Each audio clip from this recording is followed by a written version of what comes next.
Data validation. You're trying to get some input from a user, and you need to make sure that it's the correct kind of input before you use it in your code. For example, you need to take in numbers for a gradebook, but the user puts in letters instead. How do you make that work? The answer is you need to check to make sure that what the user is inputting is the same as what you're looking for. This is called data validation, and we're going to talk about a couple ways you can do it today. So, to set up our environment, I've just put together a simple scanner and a prompt to the user. Please input 3 integers separated by a space. So the user would put in something like, oh, it doesn't actually give them the option. The user would put in something like 94 space 100 space 83. These could represent 3 different grades that are going into a gradebook. Option 1 is something like what you're familiar with. Just a simple array that looks for nextInt. So we're going to save and run it. And let's say, okay, what did I say? 94, 100, and 86. And then, sure enough, it's able to populate the array. And the gradebook could represent, or the array could be the representation of our gradebook. And that works just fine. Great. If we're 100% certain that the user is only going to give us what we asked for, 3 integers each separated by a space, this method works. And to look at what I've done here, it's just a simple for loop that goes through every element of the array, and for each element it says, give me scanner.nextInt.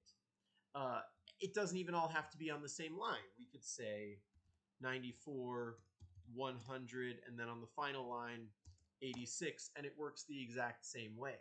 Or, you know, we could put in 94, 100, hit enter, and we haven't given it enough numbers, and so then it's going to be waiting until we put in a final number. It works very well as long as you're actually giving it what you're asked for. It can't account for, let's say, we give it 4 numbers. Can it account for that? Well, yes and no. It's only looking for the first 3 numbers that we've given it, or that the user has given the program, and it just completely ignores this final 94. That could be fine.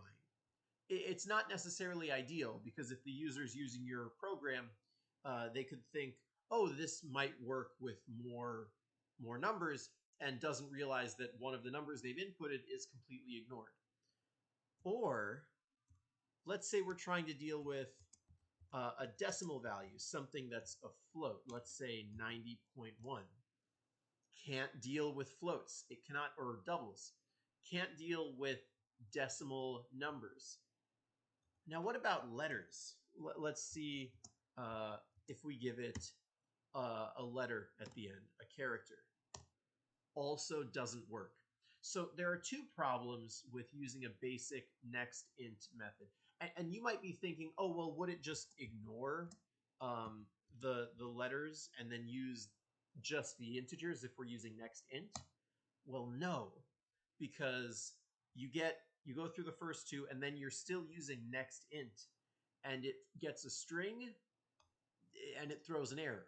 So this is not going to work if we give it more than 3 numbers. And it also can't deal with non-integers. So option 1, it works in a pinch, but if you need your code to be fairly robust, it's not going to work for you.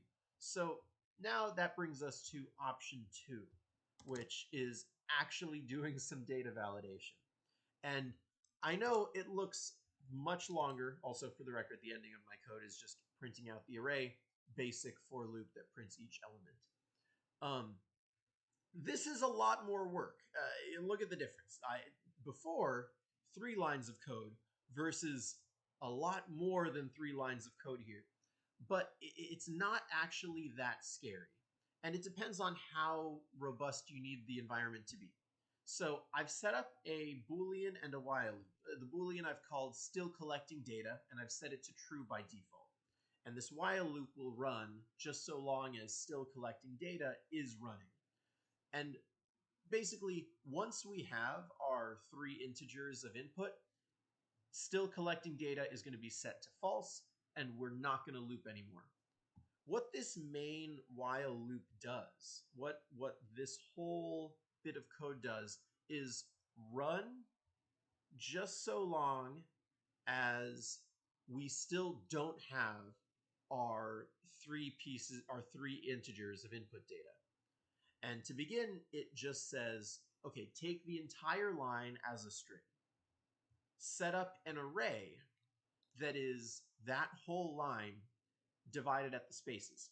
So every time you put a space, it's going to put that part of the string into a new element. And then check the length of the array. This is how we confirm it's the correct number of inputs. Check the length of the string array that we've just created and compare it to the number array that we made up here. And notice I've made this size 3, the array of numbers or array of integers. So if the user gives us more than 3 elements, if there are more than 3 values divided by spaces, or fewer, if it's anything other than 3, it's going to throw an error. It's not going to complete this if case, or this if case, and it's instead going to jump, all of this stuff. And it's instead going to jump down here to line 53, running the else, which will print, sorry, please try again with 3 inputs. Let's test just that out. And this is a very big bit of code. Data validation can get complicated. So let's say we only give 2 values. Now remember, before 2 values was fine. It would just continue waiting. Now, if we try to put in 2 values, it actively tells us, sorry, please try again with 3 inputs. And look at that. I can continue to add, the code keeps running. It doesn't throw an error. I can put 4 inputs and it still doesn't work. I'm not going to show you it working perfectly because we haven't gotten there yet. But let's check out what the next error that it throws. So we go through, we've made sure that the user's only given 3 inputs. And next, how do we make sure that I'm not giving it 2 numbers and a letter? Actually, you might be wondering, what happens if I give it 3 numbers and 1 letter? Will it work? No, it still has a problem with more than 3 inputs being given. So let's try 3 inputs and just have one of them not be an integer. We'll have it be a string, for example. So now we're going to check and see. I have another boolean setup called onlyNumInputs. This means, are all of my inputs numbers? And we'll check here and say, for every single element in the array of strings, go through and do this process. And we set the value, we set the boolean isNumeric, this is a new boolean value, to that particular element string dot characters, and we check to see if they all match. And the thing we're looking for is it a digit? Because if you think about integers, they're all going to have a specific single digit. Every single element in a string that can be converted into an integer is a number. We're going to ignore negative numbers for now, but you could also say allMatch character is digit, and also include an exception for a minus sign in your string to account for negative numbers. But for now, we're just going to look at positive whole numbers. And so as long as every single character in that string is a digit, this boolean of isNumeric is going to be true. And if it's not numeric, so if that's false, then this bit's going to run and turn only numeric inputs to false. So this only deals with the specific element that we're working with, and this only numeric inputs is our checker for every single each one of our three inputs. So if any of the elements are not numbers or are not completely composed of whole positive numbers, this onlyNumInputs is going to be set to false. Then you get down here and then you check onlyNumInputs. If that is true, great, fantastic. But we're going to stop and go to if it's not true. If something in here has thrown an exception and said, hey, this is a letter or this is a decimal, it's going to go down here and print this else statement and say, sorry, you can only input whole numbers, please try again. And I'll prove that to you by typing this, hitting enter, and sure enough, when the letter J is in there, it says, sorry, you can only input whole numbers, please try again. And we can try this with a decimal, for example, and it still has a problem with it. And let's just to see if I was right about negative numbers, it still has a problem because remember, when we get up to allMatch character is digit, this minus sign is not a digit. But let's say everything is peachy keen and they are all numbers. Then onlyNumInputs is going to be true. So this code is going to run. And first of all, it's going to set stillCollectingData to false. What's that variable? Remember, that's the variable that's causing this while loop to keep running. That's why I can give incorrect inputs down in my code, and I don't have to restart the program. It just keeps going.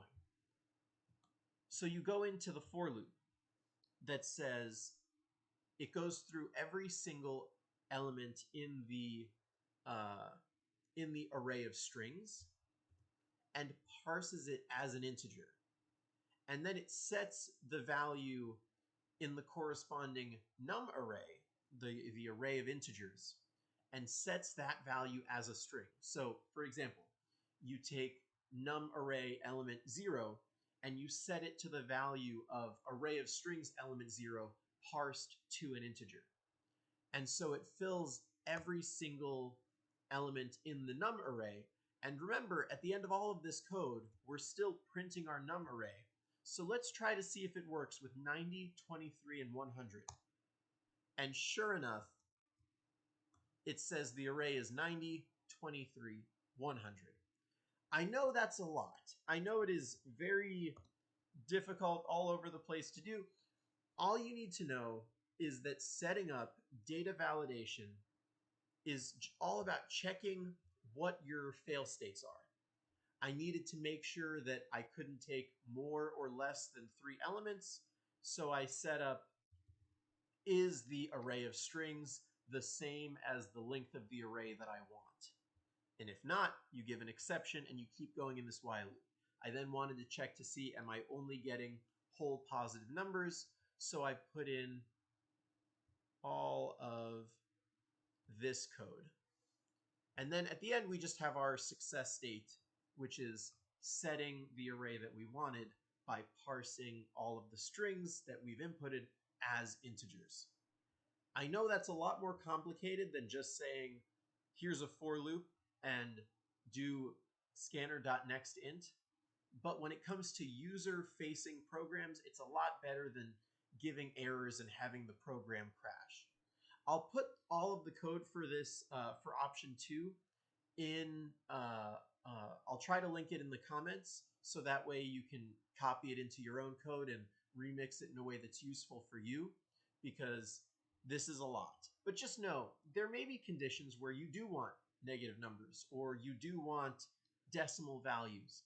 And for that, I would recommend going online and looking up how to validate data in Java in different ways, because there are many, many, many ways to do data validation. This just happens to be a way that works for, I need a fixed amount of exclusively positive whole number integers. So I know that was a lot. Hopefully you were able to follow along as I was talking. I would recommend checking out the code slowly, going through all of it, making sure you understand each line, and I'll scroll through slowly now to make sure it makes sense. And try to follow along. Hopefully by the end of it, this concept of data validation makes sense, why we do it, and also how we do it.